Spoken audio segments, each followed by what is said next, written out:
నమస్కారం, welcome to I dream. ధర్మ మార్గం విత్ విజిత కార్యక్రమానికి స్వాగతం.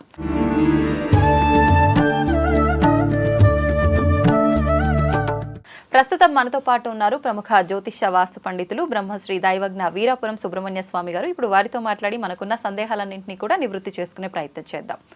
నమస్కారం అండి. శుభాశీస్సులండి. అయితే ప్రస్తుత రోజుల్లో చాలా మందిలో కూడా ఒక భయం అనేది వెంటాడుతుందని చెప్పాలి. అందరూ భయపడుతున్నారని కాదు, కొంతమంది అయితే భయపడుతున్నారనే చెప్పొచ్చు. ఏంటి అంటే ఇప్పుడు ప్రస్తుతం 2024 ఏదైతే ఉందో ఇదంతా కూడా చాలా కష్టకాలం అనేది గడుస్తూ వచ్చింది. ఆరోగ్య రీత్యా గానీ, ఆర్థికంగా గానీ రకరకాల సమస్యలు తలెత్తుతున్నాయి. వీటికి తోడు ప్రకృతి యొక్క విపత్తులు కూడా జరుగుతున్నాయి. దీనికి మించి 2025లో వచ్చే అవకాశం ఉంది అని చెప్పి చాలా మంది ప్రముఖులు చెప్పడం జరుగుతోంది. ఇదంతా నిజమేనా? జనాలు దీన్ని దృష్టిలో పెట్టుకొని భయపడాలా? దీనికి సంబంధించి జాగ్రత్తలు ఏమైనా తీసుకుంటే బయటపడొచ్చా? భయపడాల్సిన అవసరం లేదు, జాగ్రత్తగా ఉండడం మంచిది. ఎలా జాగ్రత్తగా అంటే ఆ విషయం చెప్తాను. మనకు మీరన్నది చాలా మంచి విషయమే. మనము ముందుగానే జరగబోయే వాటిని ప్రజలకు జాగ్రత్త పరచడానికి సందేశం. అవునండి. అయితే ఏమిటంటే ఈ సంవత్సరం శ్రీ క్రోధినామ సంవత్సరం అనేది కుజగ్రహం వచ్చేసి రాజు కావడం వల్ల ఆర్థిక నష్టాలు, ఆరోగ్య నష్టాలు, ఇవే కాకుండా సర్పాలు, క్రిమికీటకాలు ఇవన్నీ అధికం. కుజుడు ఏంటంటే రోగ పీడితుడు, రుణ పీడితుడు. అంటే ఆరోగ్యపరంగా సమస్యలు అనేది ప్రకృతి నుంచి వచ్చేటువంటి సమస్యలు. అది అందరికీ అర్థం కాదు. ప్రకృతి నుంచి వచ్చేటువంటి ఈ అనారోగ్య సమస్యలు అనేది అధికంగా హెచ్చుమీరడం, తర్వాత ఆర్థిక పరంగా కూడాను నష్టం ఎక్కువగా వాటిల్లడం, ఈ రెండే కాకుండా యుద్ధాలు ఎక్కువ జరగడం. ఎందుకంటే ఆయన ఫైర్, కుజుడు వచ్చేసి ఫైర్, అగ్నితత్వం. ఫైర్ అనేది ఒక దేశాల మధ్య యుద్ధాలు జరగడం కానీ, రాష్ట్రాల మధ్య కూడా యుద్ధాలే అనుకోండి. కాకపోతే యుద్ధం జరగదు కానీ మాటల యుద్ధాలు. ఓకే, ప్రపంచ యుద్ధాల గురించి ఇప్పుడు చదువుకుంటున్నాం, చూడబోతున్నాం. అయితే ముందు మాటల యుద్ధాలు, రాష్ట్రాల మధ్య మాటల యుద్ధాలు, మనుషుల మధ్య కూడా మాటల యుద్ధాలు. ఓకే, అంటే నువ్వా నేనా ప్రత్యక్షంగా కానీ పరోక్షంగా కానీ మాటల యుద్ధాలు మాత్రమే తీవ్ర స్థాయిలోకి వెళ్ళిపోతుంటాయి. దానివల్ల అనేక నష్టాలు, అనేక అనర్థాలు ఇవన్నీ ప్రజలు చూస్తూ ఉంటారు. అది మూడో కన్ను. ఎవరేం చేస్తున్నారు, ఎవరేం మాట్లాడుతున్నారు, ఎవరు ఎలా ప్రవర్తిస్తున్నారు అనేది ప్రకృతి మొత్తం చూస్తూనే ఉంటుంది. అయితే ఇదంతా ప్రేరేపణకి కారణం ఏంటంటే కుజుడు రాజు కావడం వల్ల. ఇదొకటి. ఇదే కాకుండా నెక్స్ట్ ఇయర్ అంటే జనవరి నుంచి అనుకోండి, మనకు తెలుగు ప్రకారంగా ఉగాది నుంచి, అవునండి, ఇంగ్లీష్ ప్రకారంగా మన ఆంగ్ల సంవత్సర ప్రకారం జనవరి నుంచి. అవును. ఇలా తీసుకుంటే ప్రస్తుతానికి విపత్తులు అనే విషయానికి వచ్చేటప్పటికి ఈ కుజుడు ఇందాక చెప్పుకున్నాం కదా, ఫైర్ అని. అవునండి. ఈయన కారణంగా గ్రహ యొక్క ఆకర్షణ, మనిషికి ఎలా చూపులు ఆకర్షణ అనేది జరుగుతుందో అలా ఆ గ్రహానికి భూమికి ఆకర్షణ శక్తి అనేది కలుగుతుంది. తద్వారా ఏర్పడేటువంటి సమస్యలే భూకంపాలు కానీ, అలాగే సునామీలు కానీ. భూకంపం ఏర్పడేదానికి కారణం ఏంటంటే మనిషి సైన్స్ ప్రకారంగా ఆలోచన, థింకింగ్. అంటే సృష్టి అనేది కుజగ్రహం ప్రభావంగా వచ్చేటువంటి భూకంపము, సునామీ అనేది రీజన్. మనం కనిపెట్టేది, మనం క్రియేట్ చేసి చెప్పేది ఏంటంటే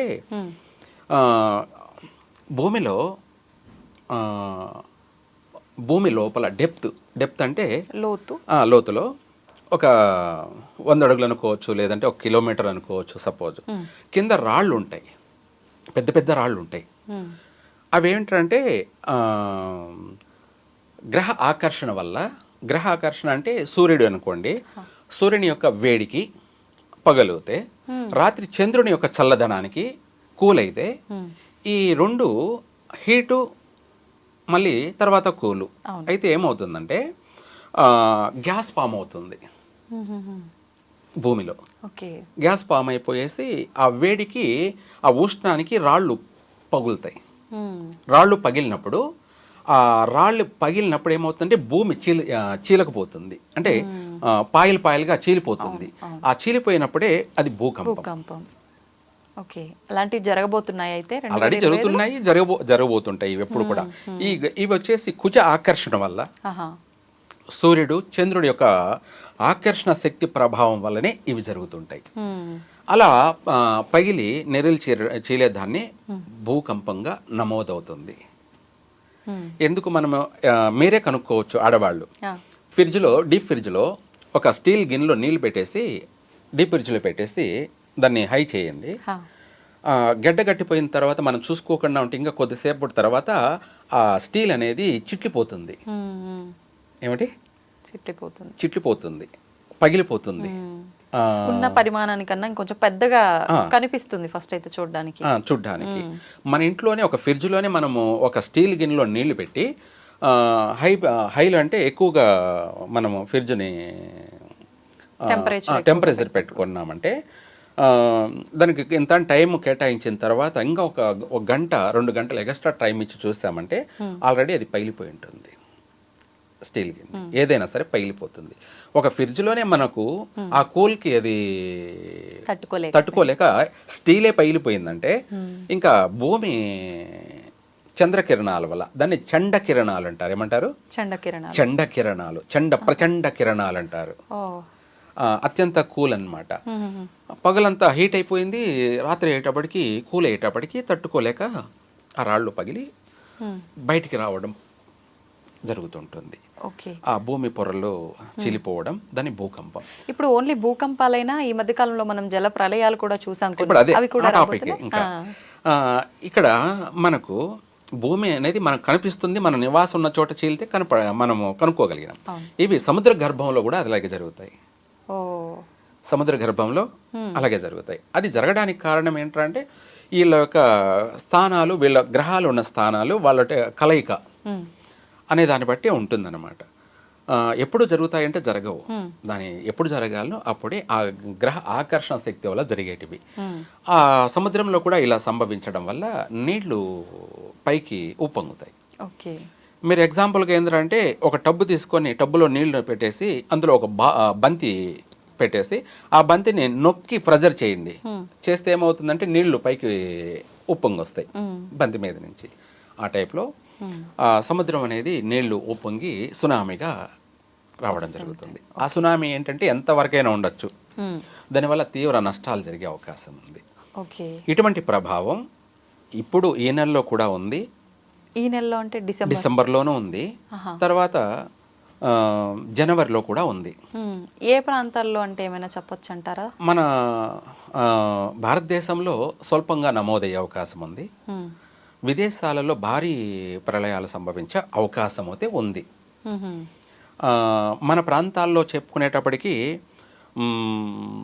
వైజాగ్, మచిలీపట్నం, సూలూరుపేట, చెన్నై, వీటితో పాటు గోవా, వీటికి కాస్త స్వల్పమైనటువంటి భూకంపం కానీ అలాగే సునామీ కానీ ఉంది అన్నమాట. నష్టం అయితే వాటిల్లే అవకాశం.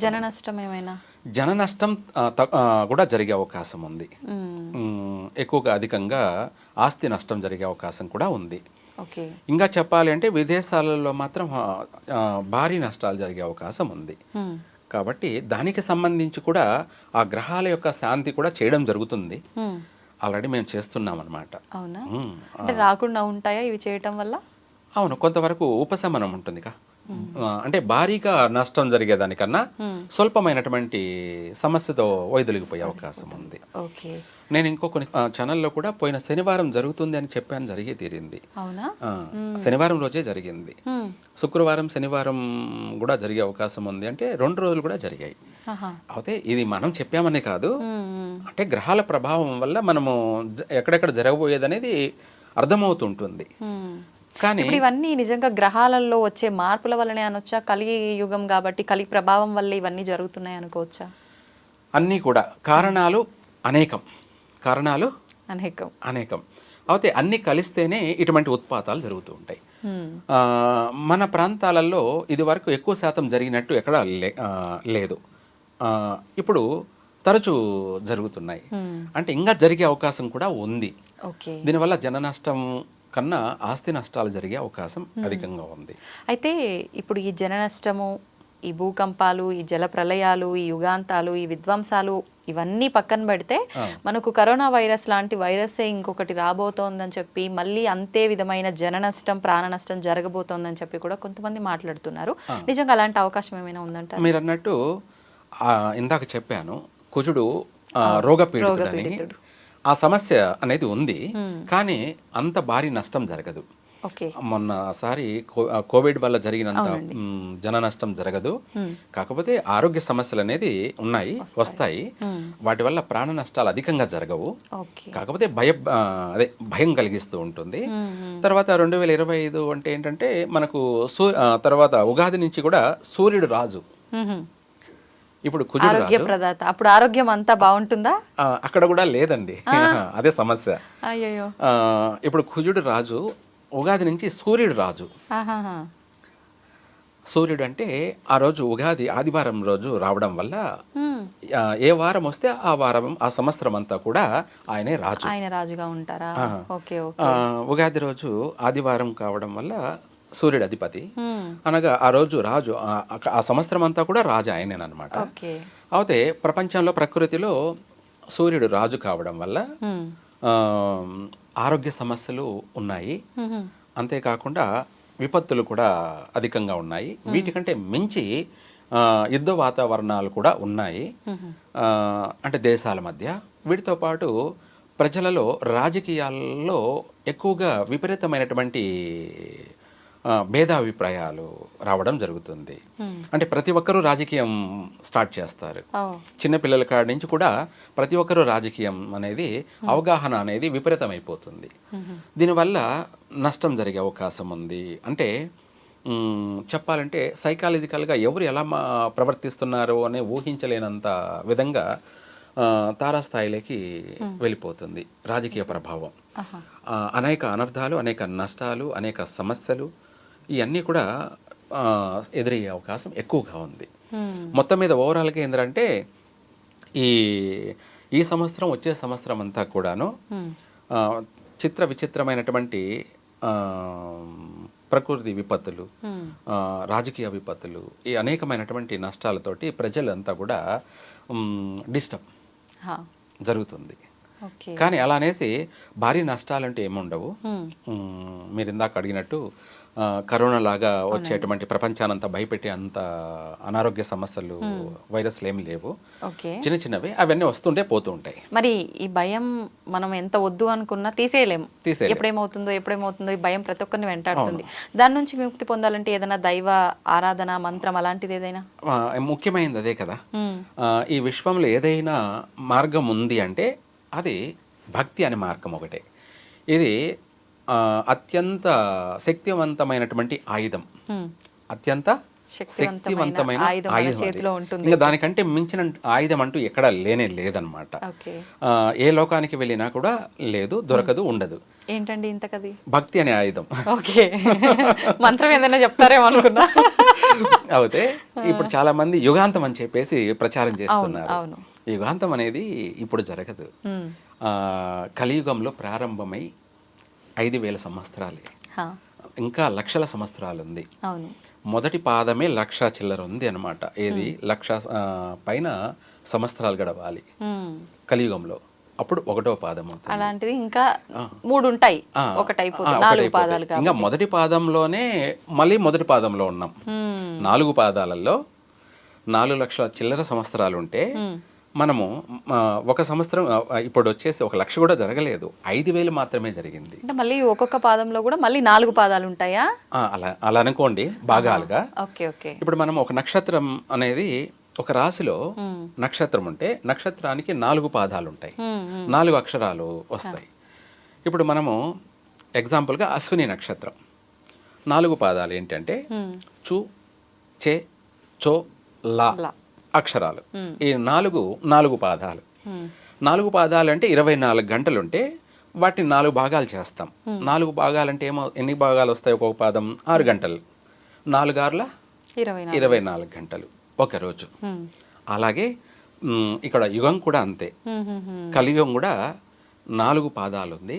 ఈ 4 పాదాల్లో ఒక పాదానికి 6 గంటలు ఎలా మనము నిర్ణయించామో అదే విధంగా ఒక్కొక్క పాదానికి 1,00,000 చిల్లర సంవత్సరాలు ఉంది. ఇందులో జరిగింది ఇప్పటికీ 5,000 సంవత్సరాలే. ప్రారంభమై కూడా కలియుగ ప్రారంభమై కూడా 5,000 సంవత్సరాలే. ఇంకా ఎంత ఉందో మీరే అర్థం చేసుకోండి. యుగాంతం అనేది ఇప్పుడు జరగని పని. కానీ ఇటువంటి యుద్ధాలు, వాతావరణాలు, ఆరోగ్యపరమైనటువంటి దేశమంతా పీడించేటువంటి వైరస్లు, ఇటువంటివన్నీ కూడా వస్తూ ఉంటాయి, పోతూ ఉంటాయి. కానీ భారతీయులకి, భారతదేశానికి ఎటువంటి నష్టమూ లేదు. ఎవరు భయపడాల్సిన అవసరమో లేదు. నిజంగా సంతోషించదగ్గ విషయం అండి. వచ్చినా మనం తట్టుకునే శక్తి మనకు వస్తుంది అంటే భక్తి రూపంలో వస్తుంది. ప్లస్ జన నష్టం కూడా లేదు అని అంటే ఇంకా. రెండోది, మన భారతీయులకి భక్తి అనేది విపరీతమైనది. అది ప్రేమతో కావచ్చు, భయంతో కావచ్చు, ఏ విధంగానైనా కానీ భక్తి అనేది వీళ్ళ ఆయుధం. భారతీయుల ఏకైక ఆయుధం ఏమన్నా ఉంది అంటే భక్తి అనే అది మెండుగా ఉంటుంది ఇక్కడ భారతదేశంలో.